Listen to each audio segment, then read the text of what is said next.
Hello, and welcome to the Future Christian Podcast, your source for insights and ideas into what it means to live as a follower of Jesus in the 21st century. At the Future Christian Podcast, we talk to pastors, authors, and other faith leaders for helpful advice and practical wisdom to help you and your community of faith walk boldly into the future. Here's your host, Lauren Richmond Jr. Welcome to the Future Christian Podcast. My name is Lauren Richmond Jr., and today I'm joined by Ryan Panzer. Ryan is the author of Grace and Gigabytes, Being Church in a Tech-Shaped Culture, and the forthcoming The Holy and the Hybrid, Navigating the Church's Digital Reformation, which we'll be talking about here shortly. Ryan has spent his career in the worlds of church leadership and technology. He received his MA from Luther Seminary while simultaneously working for Google. Ryan serves as a learning and leadership development professional in the technology industry and as a speaker and writer on digital technology in the church. Ryan also serves as the resident theologian at Good Shepherd Lutheran Church in Madison, Wisconsin, where he lives with his wife and 2 children. For more on his writings and resources, visit ryanpanzer.com. All right, welcome to the podcast, Ryan Panzer. Thanks so much for being here. Anything else you'd like our listeners to know about you? Thanks for the introduction, Lauren. It's great to be here. I'm excited to have a conversation about hybrid ministry today. I guess one thing I'm really excited about is this new role I'm piloting at my church in Madison, Wisconsin, where I'll be working on an experiment to see how we can better integrate our weekly sermons with some digital content throughout the course of the week. So we've got some exciting experiments planned for that. Awesome. Hopefully we get a chance to talk more about that in this broader conversation. I've had Ryan on the show before, so I encourage you. I'll try to remember to put it in the show notes, but if you want to hear more about Ryan's kind of faith journey, go back and check out a previous episode with him. So Ryan, I want to just kind of hear from you how these last 2 years, or however many years we've been in COVID, right? How that has challenged your own faith and ministry, if you're willing to share. Yeah, I'd be happy to. First of all, the last 2 years have brought a lot of interest, frustration also, but largely interest in the topic of digital technology in the church. When I started researching and writing about this topic, I was a seminarian at Luther Seminary. I was studying with a professor named Mary Hess, and at the time it was an elective course. There didn't seem to be a great deal of interest on digital tech and ministry, and so the main way that the last 2 years has shaped my ministry, if you want to call it that, is that it's really created a ministry in the first place. It's created a group of people who are interested in exploring these questions of what it means to be the church online, of what it means to be a Christian community in a digital age.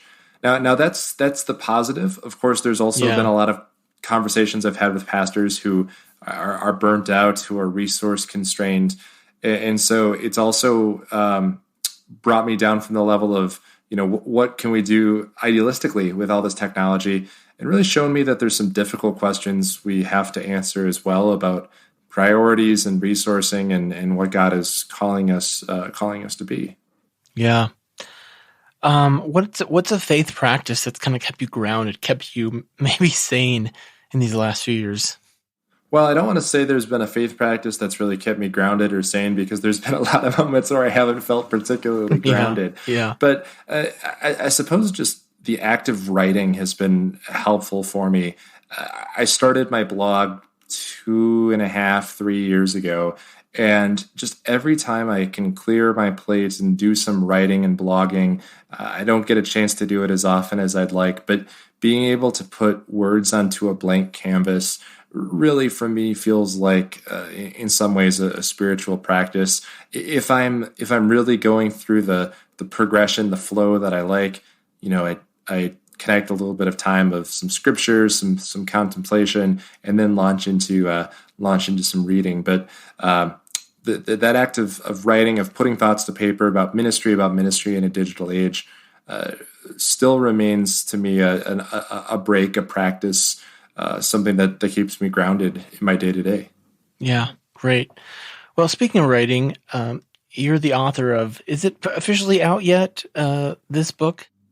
Well, it comes out September 27th. So the Holy and the Hybrid, Navigating the Church's Digital Reformation, is available in late September of 2022. Okay, so as this is coming out, as this is released, folks, it should be available for purchase. So again, the Holy and the Hybrid, what is it, Navigating the Church's Digital Reformation? That's exactly right, yeah. Share, if you would, kind of the story behind the book, how it came to be. So the book is the product of conversations I had with pastors as they started asking the question of what comes next. And we had all these conversations about a post-pandemic church that ironically began in summer of 2020. And here we are, fall of 2022, and it seems like we're still looking forward to that post-pandemic church whenever it shows up. But the book was meant to be a conversation guide that is accessible for lay leaders and ordained leaders alike to figure out how we walk through this time where our communities aren't in the same physical location. And that's why I call it the digital reformation, because I see it as a reworking of the location of church community from one where we're concentrated in the same space to the one where we're gathered across a blend of cyberspace and physical space. Yeah, so I'm excited to dive in and talk a little bit more about this, about the book. Why don't you share, to get started, kind of what you mean when you use the word digital reformation? Sure. Well, the term actually has its roots from Dr. Elizabeth Drescher. She first coined the term. Her work is really pioneering in this field of digital ministry. And reading her books in seminary really opened my eyes to the fact that the web wasn't just a communications or marketing channel for the church, but was really a ministry site. And I think when you consider what it means to reform the church, you're remaking something that's kind of core or fundamental to who God is calling us to be in the world. And the word digital simply means that we're remaking the location of our community as a blend of the analog and the virtual together. Mm-hmm. So what are the ways you think that this digital reformation, as you as Elizabeth use the word, is shaping culture at large? Well, you see the blend of analog and virtual showing up as something that all institutions and organizations are trying to figure out. Schools are looking at how to do online in a hybrid world. Right. Large conferences are trying to figure out what it means to have a conference attendee that's online and a conference attendee that's in person. There's not a space that's immune from this conversation of what it means to be hybrid. I think one of the symptoms, though, that you're seeing as a result of this conversation is a bit of frustration about how in some ways it feels like a more superficial level of connection because it's spread too thin across the analog and virtual worlds. And so one of the prescriptions or recommendations I have in the book is to think very carefully about what the hybrid experience means in your church community. Mm-hmm. It certainly doesn't mean that we have to be online and offline at all times and in all places. In fact, maybe the worst thing a hybrid ministry can do is attempt to live stream or connect everything to the online. What I recommend instead is to think about, what does the web do well? And the web allows us to reach out, to create new connections, to cultivate ongoing conversations, and to think about where are the moments we can kind of plug into that framework. Maybe that's a discussion group or a book study. Maybe it's live streamed worship. Whatever it is, the decision about where and when we go hybrid is a critically important decision. And I certainly encourage all churches in the book to be having that conversation now about what moments will truly be hybrid in our ministries going forward. Yeah. The questions I have for you today are more kind of 30,000-foot kind of philosophical questions, but I think that's an important thing you have in the book is some discussion of these more practical matters. Because I think what you just highlighted there is a real challenge that churches can face, is that temptation to kind of to do, for lack of a better word, to kind of rebuild the wheel or replicate the wheel, to try to just translate everything that they do, like you use the word analog, into the digital space. Yeah, and tonight I'm going to my church here in Madison. They have an event.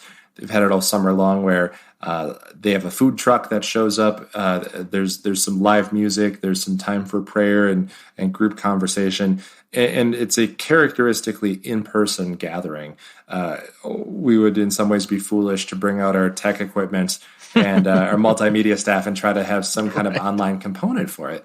Yeah, that's when you talk to churches about what they think hybrid ministry is all about. Yeah. They almost think that that's what we're dealing with here. So the first question we should be asking ourselves is, what are the moments in our ministry life or in our mission and vision that lend themselves to online connection, that allow us to make new connections, cultivate conversation, and integrate more contributions from a wider swath of the community? If we can answer questions like that, and really the book is about cultivating those questions, then we can say yes to the maybe one or two moments where hybrid really makes sense, and give ourselves permission to step away from the many, many places where hybrid can be a source of frustration, even a source of distraction. Yeah. Well, speaking of questions, one of the things in the book that you wrote that I really liked is you kind of write that past reformations asked new questions. So I was kind of curious, like, what do you think the mindset of, or I guess I'm kind of jumping ahead here. You kind of write in the book that in many ways, those of us who are leading churches right now are kind of digital reformers, and you encourage pastors, I think, if I understood it correctly, at least as a digital reformer. So you're encouraging us to ask new questions. I'm kind of curious, like, what should some of those questions be? What should the mindset of a church reformer be? Well, the mindset of a church reformer is somebody who I'm gonna borrow a phrase from a resource, an excellent resource called the Digital Literacy Toolkit.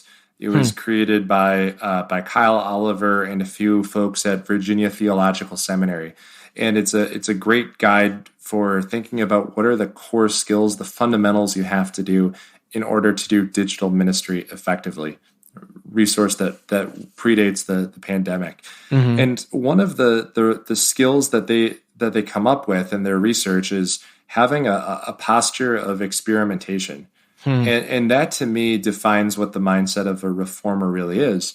It's somebody who's willing to take risks and try new things. Now, in digital spaces, the risk taking or the experiment that we might find ourselves undergoing very well might connect with nobody. I recently came across some statistics about the number of blog posts that are never read, the number of digital apps that are never downloaded, number of podcasts never listened to, number of podcasts never listened to, and they're staggering. And what it suggests is that the default experience on the web is not one of viral TikTok videos that make millions of dollars for their creators. It's one of striking out time and time again, of trying new things that don't get us anywhere. And so to be a digital reformer in the sense of being a church leader is to have that posture of experimentation with the resilience to know that more often than not, our results are going to falter and things aren't going to work out as we planned. That's okay. That's kind of core to what the digital age has set up for us. So I think it'll come out here in the same, or a few episodes before yours, but I have an episode with Lorenzo Labrija, I think so, if I remember how to say his name. He's an Episcopal priest.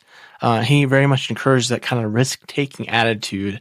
But I'm also reminded of, I think it is an article I read about Patreon, how, the common thought is, just start a Patreon, you'll get supporters.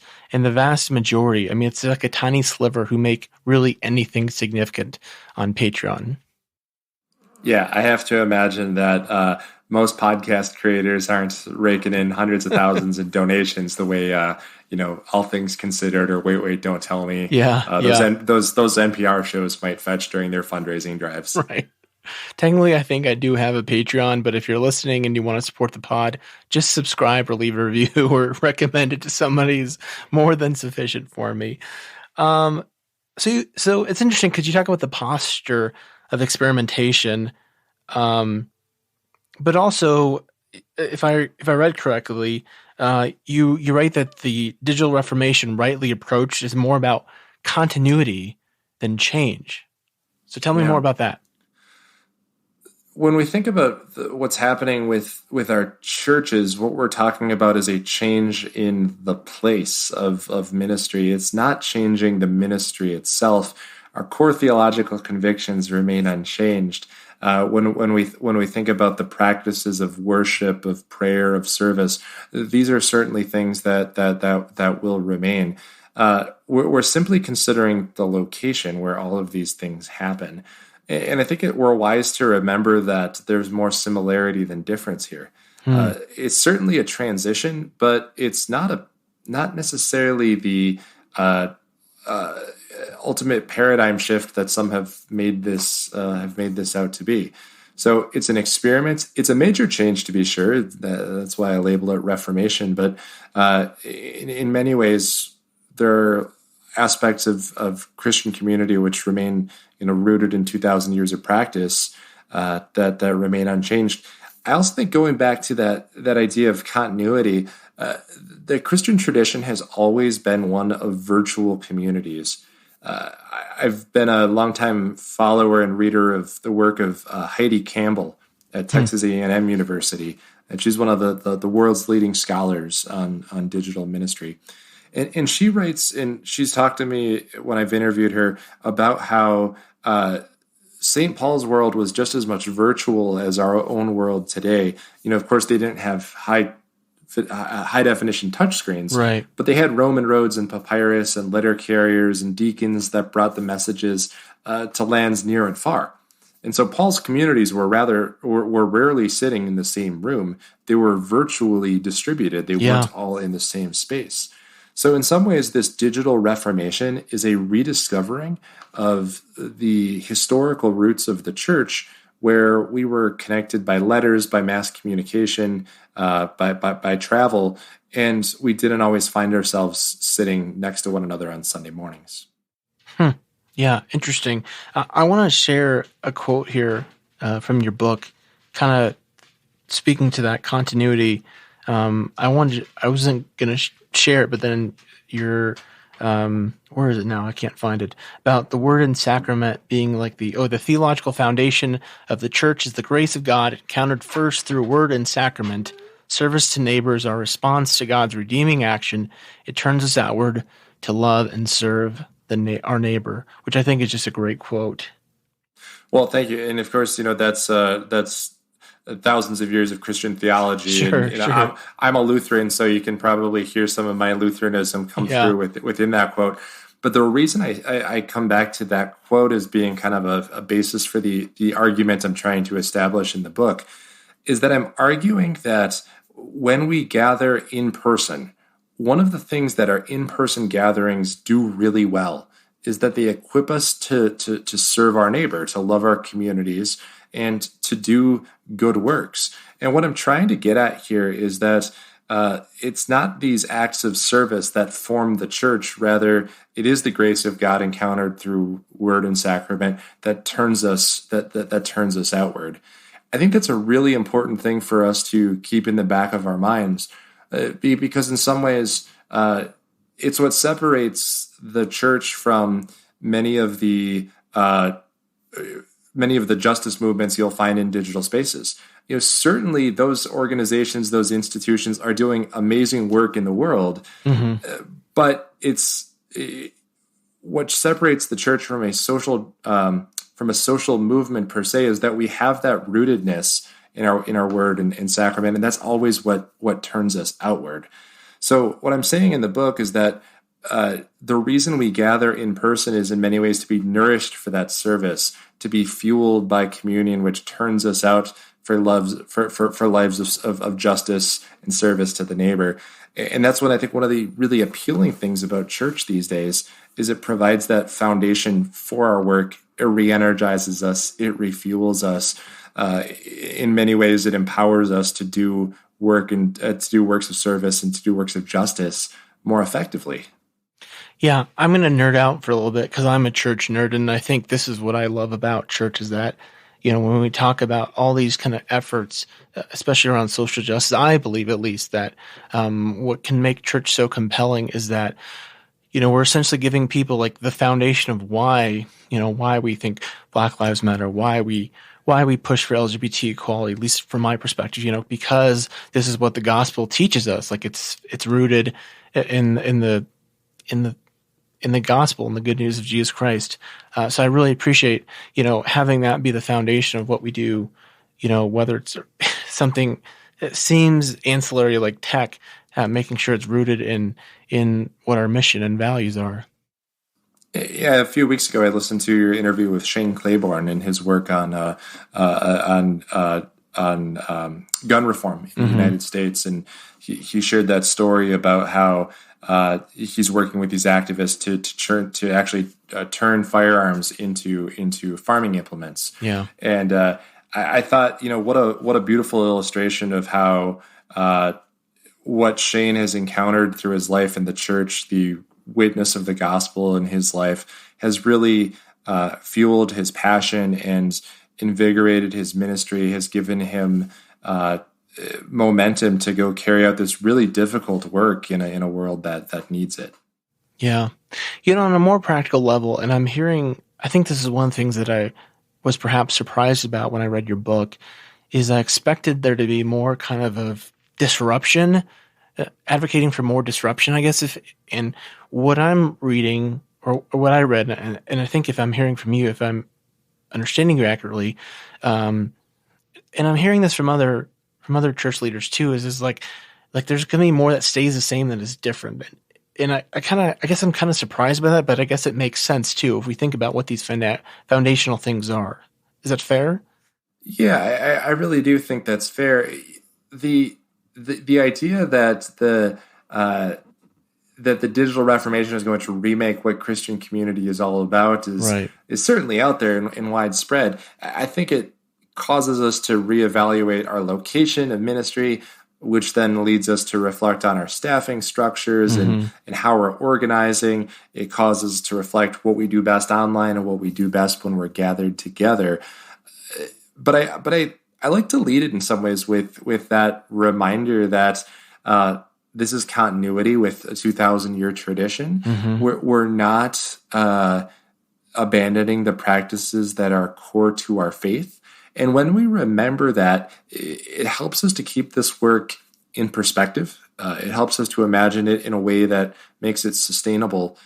Perhaps the biggest impediment to digital ministry is just the feeling that it's too much work. It'll burn us out, and there's too much to be managed. And I get why that sentiment exists, because if we try to take too much on, that is indeed where it'll lead us. It doesn't have to. And in some ways, that's what the book is all about. From a practical level, you mentioned kind of staffing changes. I know you're not serving as a lead or senior pastor. Do you think, just from your outside perspective, do you think that's a decision? Do you think there's churches out there that need to make some hard decisions around staffing and perhaps budgetary priorities? I don't want to use the phrase hard decisions, because in many communities, they still have the resources to do the things that they want to do. I would suggest that it's more about reflecting on what the digital age does well and reflecting on what that in turn causes us to do with our resources. Yeah. One of the illustrations of what the digital age does well is your podcast series, or anyone's podcast series. You have lots of different perspectives coming in on a regular basis to reflect, to process, to share ideas. And that, I think, is an effective model of what Christian ministry can be today. It's not just the job of a preacher to provide one point of view from the pulpit, but to curate and cultivate different stories, different perspectives, different articulations of how God is specifically at work in individuals' lives. If you can do those things effectively, regardless of the format, whether it's through your preaching or your teaching or podcasts or videos, that part of it doesn't matter as much. But that idea of lifting up many different perspectives and voices is one of those things that the digital age should predispose us to look at. All right, let's take a quick break. All right, we're back with Ryan Panzer and doing this unconventionally. So thanks for staying with us, listeners. Ryan, talk, if you would, about digital values. It's something that has kind of been a theme throughout your last book and this book and in our current conversation, but I think it'd be helpful to just kind of define it for our listeners. Sure. And what I start by saying when we talk about the digital age is that before you think about any technologies, you have to think about the way the digital age influences the way we think and learn and believe and come to faith. And so I've written in my first book, Grace in Gigabytes, about how there are many values of our tech-shaped culture, but there are four that I think are particularly interesting for church communities. We live in a culture that wants to ask questions, that wants to connect in new ways that combine the online with the offline, that give us the tools to create and bring us together for new ways of collaboration. So those four values are values that I like to come back to. But in addition to that conversation on values, I think it's useful to think about what the offline and the online world do well. And because what the offline and online world does well, or what each of these individually do well, in some way informs what we can and cannot do when we think about our plans for hybrid ministry. So one of the things the online world does really well is it extends a far-reaching invitation to the life of a community. Across geographies, across time zones, across denominations, it gives us the keys to create connections that would not have been possible without all of this networked technology. Now, the thing our in-person settings do really well, all of our analog gatherings, is that they form rather deep ties, and they do so really quickly and efficiently. So when we gather on a Sunday morning or a Wednesday night, what that gathering is doing is it's giving us a pretty strong network with whom we can serve, with whom we can work, with whom we can live out our Christian faith and identity. So when we think about putting the online with the offline together, we can look at using the digital to reach out, to extend a broad-reaching invitation to the life of the community. And we can look at our in-person gatherings as being a place to equip folks for lives of service and discipleship within a deep community. That's what we need to pay attention to in this conversation about what is hybrid, what should we do, what should we not do, is what does each of these worlds help us to do well, and how we can realize those benefits with the way we've structured our ministry. You know, it's interesting as you're talking, I'm just kind of looking at those four values. I wrote them down as questions, connection, collaborate, create. Like, those are kind of speak to why so many institutions are dying, right? Because those are anti-institutional values. Like, institutions don't want you to ask questions. There's a real stiff or strong boundary about what's connection, what possibilities are there for connection and what aren't there for connection. There's generally not collaboration. It's like a take it or leave it. And then, you know, again, they're not necessarily looking to create new things. They're saying, here it is. This is the institution. Take it as it is.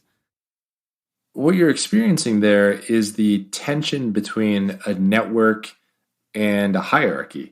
Yeah. And to some extent, all institutions, even like really innovative, cool tech companies, like I'm guessing TikTok is still really hierarchical and bureaucratic with its org structure, right, and is behind the times in a lot of these things. And, you know, all the kids are talking about TikTok these days. But we live in a digital age that is defined by the network, where communication goes from one participant to another in multiple directions, with very little regard for hierarchy. The only thing that people in a network share in common is that they've gathered around a shared subject.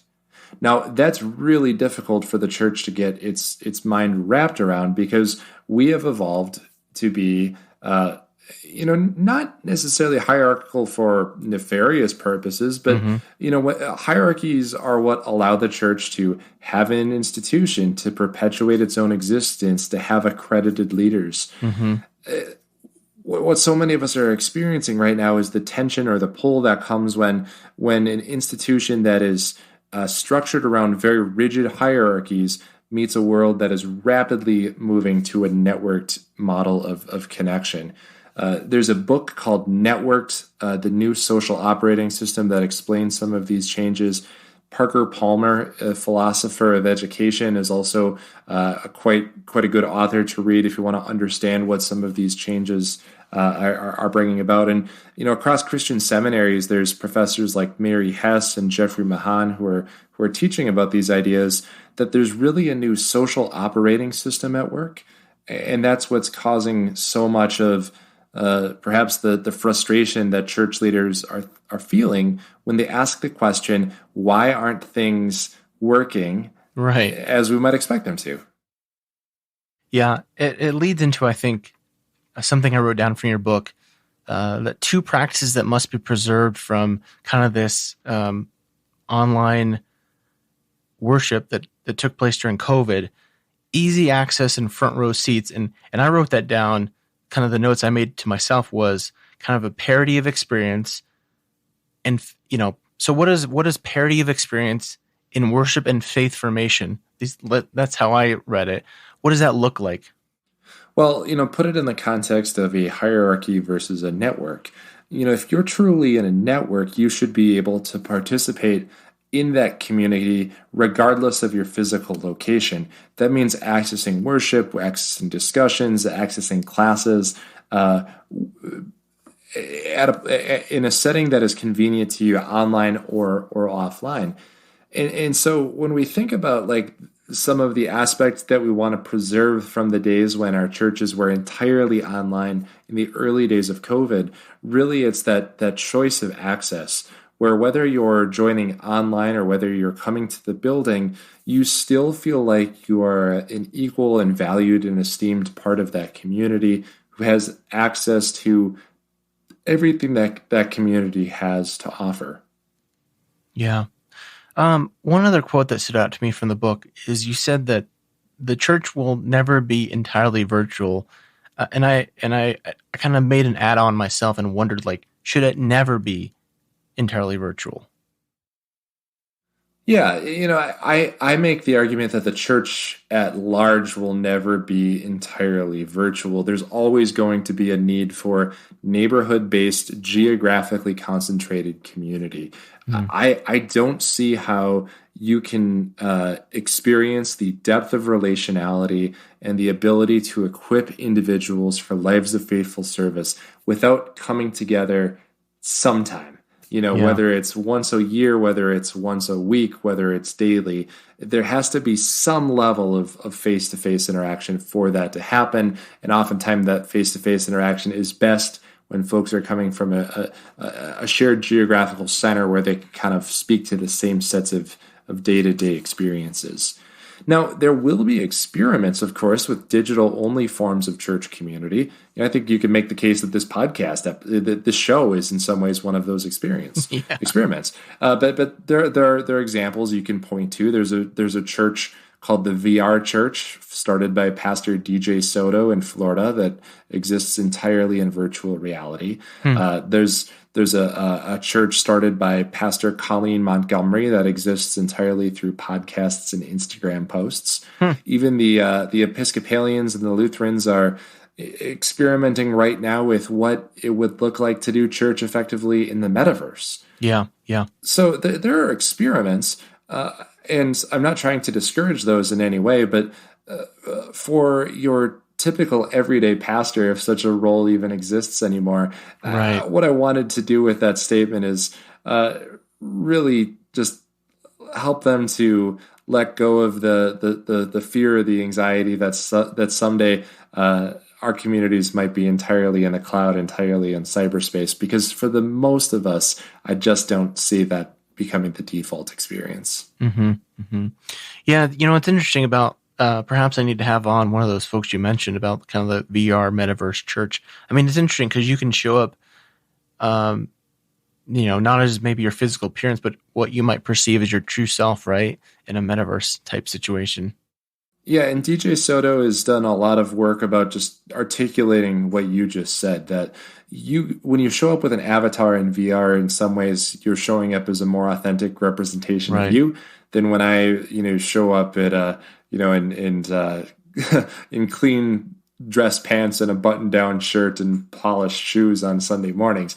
I don't know which of those selves is more authentic to who I really am, but certainly some of the features of virtual reality and the metaverse lend themselves to greater authenticity and genuine connection than what you would find in typical face-to-face settings. Mm-hmm, mm-hmm. Yeah, I think I'd probably have a fuller head of hair, perhaps, in my VR setting. But anyway, let's get back to it. Any other thoughts just for, I think, may I'll say this if I haven't already, for folks who are going to read the book, I think when I initially encountered the book, I thought it was just a kind of plain apologetic for kind of online tools and tech. And it's a much more thoughtful, nuanced approach. So with that in mind, kind of any last thoughts you want to give for pastors or leaders who are kind of navigating this continually in their own very much traditional institutional spaces? Well, that's really that idea of navigating a transition to hybrid ministry in a traditional institution. That is what the book is designed to do. It's designed to look at what do we really mean when we talk about hybrid. What do online connections do really well? What do face-to-face encounters do really well? Mm-hmm. And knowing that, how can we put two and two together to make a new model of church community that preserves the traditions of the past and helps us to move into a culture that's become more accustomed to networks instead of hierarchies. Yeah. And I think to the extent that your congregation, that your ministry is interested in that conversation, is the extent to which you will enjoy the book. Yeah. What do you think the next 2 to 5 years, and then maybe 5 to 10 years for pastors and churches will look like? Earlier this morning, I just had a conversation with a clergy person who's starting a consulting company to help churches close. I think that's going to be a reality of the next 2 to 5 years. What are some other thoughts you have? Well, I'll start with some of the positives. I think on the positive, we'll have to accompany our communities in helping them to think theologically and think as Christian public leaders themselves. Fewer institutional churches will be able to employ full-time staff and full-time clergy, so that the role of church leadership will become one of forming and equipping leaders, not just cultivating and growing members. And, Mm-hmm. and I think that that's an exciting turn, helping communities to think theologically about where has God shown up in our community, how is God at work here, and how are we called to respond. Part of that work is going to be online. Part of that work is, of course, going to be offline in face-to-face settings. Now, what's going to frustrate pastors is we're still tied to a model that is very institutional, even hierarchical, and is slow to respond. Mm-hmm. When I talk to pastors about their experiments in social media, for example, rather than trying to pick up a new form of media and just embody that posture of experimentation, they're oftentimes taking more of a slow, deliberate, plotting approach to it. And as a result, they're missing out on the opportunity to participate in that cultural moment. And I think that the narrative of decline that is so rampant within our churches is going to continue to perpetuate itself, even when to the extent that it's not healthy for it to always be front and center of our imagination. I'm a huge fan of Andy Root at Luther Seminary. He's written a fascinating book about churches and the crisis of decline, and how that idea of institutional or denominational decline is in some ways a red herring to what the church really should seek to be entirely about. But I think that conversation is going to grow.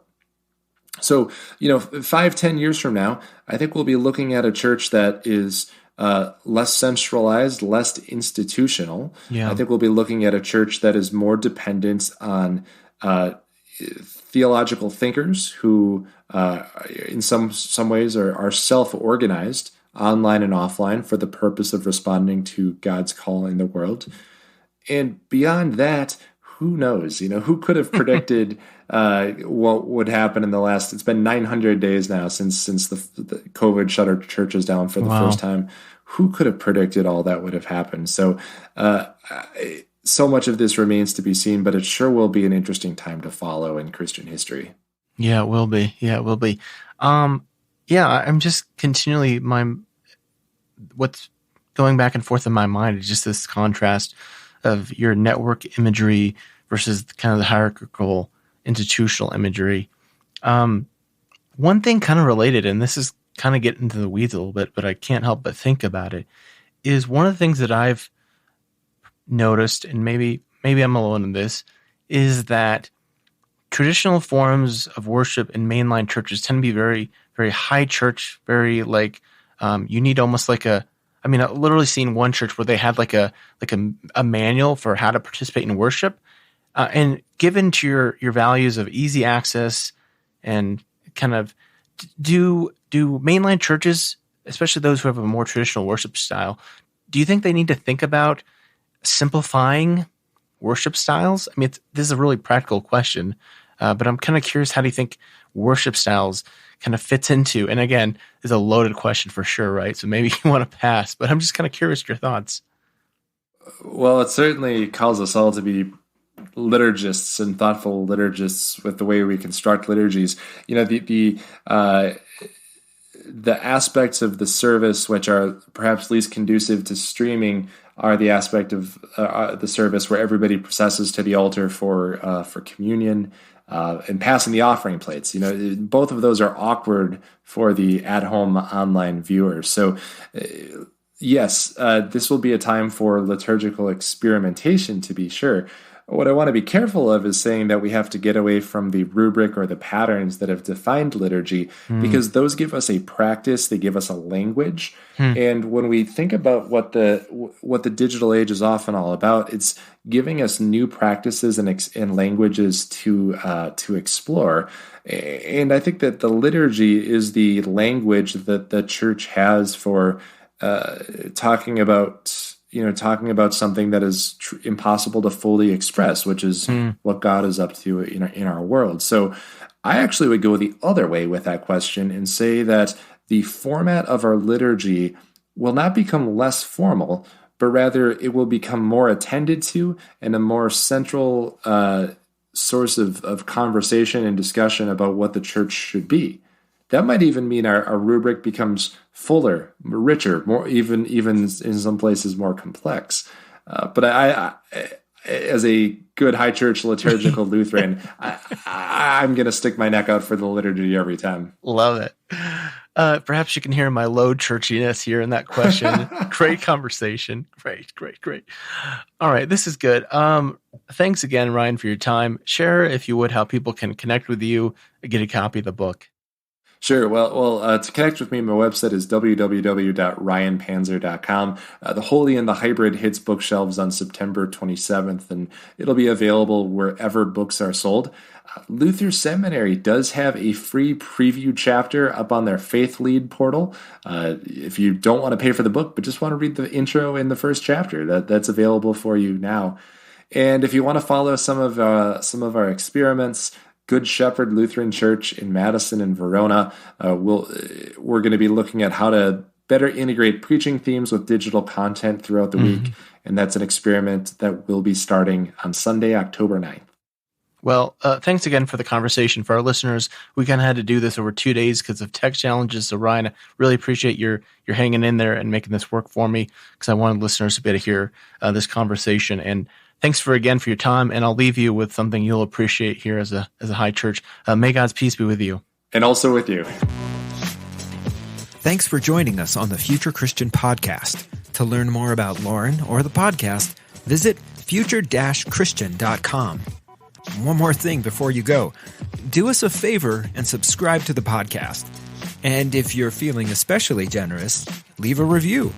It really helps us get the word out to more people about the podcast. The Future Christian Podcast is a production of Torn Curtain Arts and Resonate Media.